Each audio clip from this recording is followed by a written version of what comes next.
Dear listeners, good morning and welcome to Comme d'Archi, the podcast that opens the doors to the fascinating world of architecture. For newcomers, let me introduce myself. I'm the spokesperson of Anne-Charlotte Despons, PhD in History of Architecture, published author, head of a communication and development agency based in Paris, France, dedicated to architecture. Let's meet every week to discuss culture and architecture with specialists and learn how to look at projects through a context and diversity lens. Thank you for being with me today, and now it's time for talent. Bienvenue dans Comme d'Archi.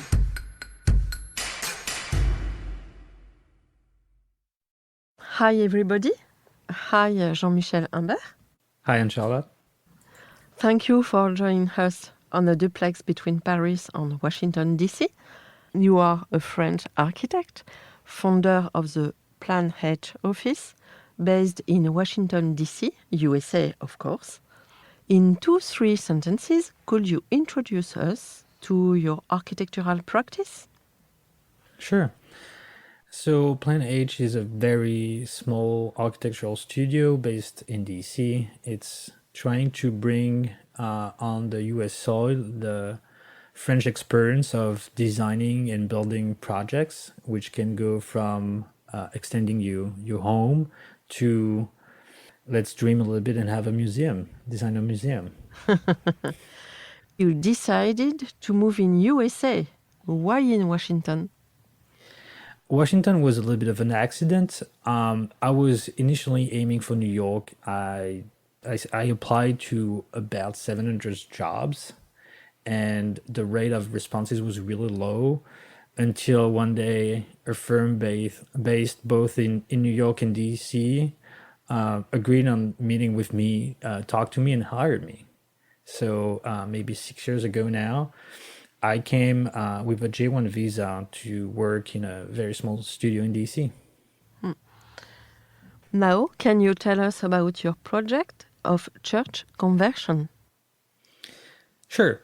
So a developer came to us with the idea to develop a co-living program in that church in DC.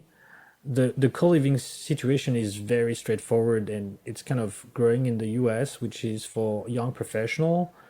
It's a big apartment with 6 bedroom and 6 bath, organized around one shared living space, so a big living room and a big kitchen. And the program is really a different animal in terms of planning and building, because you end up working with that huge unit you need to squeeze into an existing building.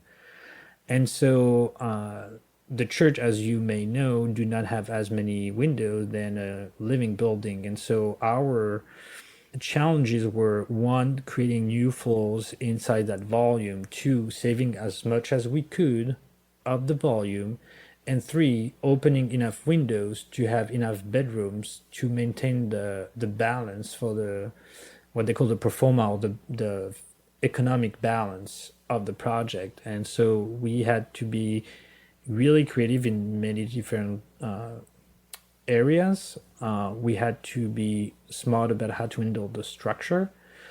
We had to create a third floor at the highest level, and so we basically had to slide in a new floor inside a pitch roof. And as all my colleagues in architecture know, a roof has a structural member in a slope. And so we had to manage a way to open the space and allow us to bring the appropriate number of bedroom in that space while we were trying to keep the roof in place. And so we worked really closely with the structure engineer and spent quite some time on the drawing board trying to find the best way to do that. And it's funny enough that we kind of went backward in time, where instead of having single element load bearing, we took advantage of all those new walls we were creating to separate the different units, to hide columns and load bearing structure to hold the roof in place. And so during the construction, we had some phases where the roof was almost naked and you have only like wood sticks going all the way up supporting the roof. It was it was quite scary at some point. We were afraid that the roof will collapse. Do you think that your French background is important in this project? So, No? yeah. I think it was not important, but it helped a lot.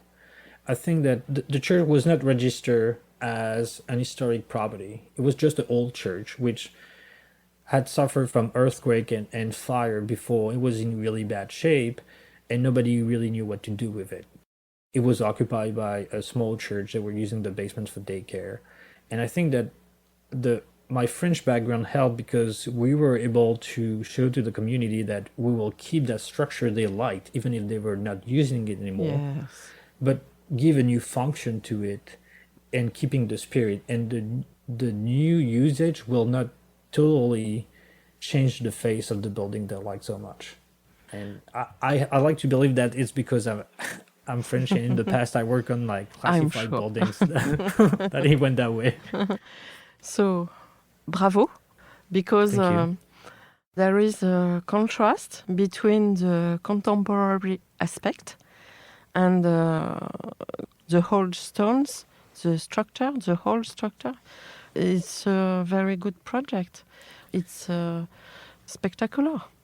Well, thank you. Well, everything you described was kind of the design intent we had. And with that saying, as an architect, I established some rules of like the existing we keep will be one color and all the new will be another color. So if you look at the project, the new windows and the bay around it are all black, as well as the third floor we added, when everything which was existing, which remained, is the light white color. And we also tried to play the contrast with the structure and the stairs being a main fixture, while in the meantime we wanted to be light into that masonry heavy tower. And so we spent quite some time on the drawing board for that one to make it work. And it's basically two huge steel beams attached on the wall at the top of the tower, and we have rods going down supporting the stairs all the way to the ground floor. A last word? Be brave. It's going to be a lot of fun. we have a lot. At the end of the day, after all the stress, all the fights, all the arguments, when the project is built and people you don't know say, "Oh my God, it looks so nice." We wish you a lot of projects in USA and perhaps in France too, again. It was a real pleasure. Thank you very much. You're welcome when you want in Comme d'Archi, perhaps in 1 year. Bye-bye, everyone, and see you next Wednesday for our new Comme d'Archi in English. Take care of yourself. Bye-bye. Bye.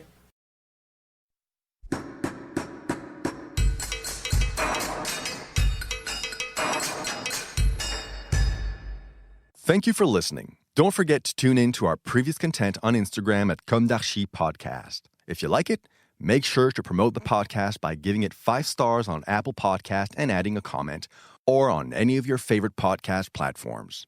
And don't forget to subscribe and listen to all of our episodes for free. See you soon, and until then, take care of yourself.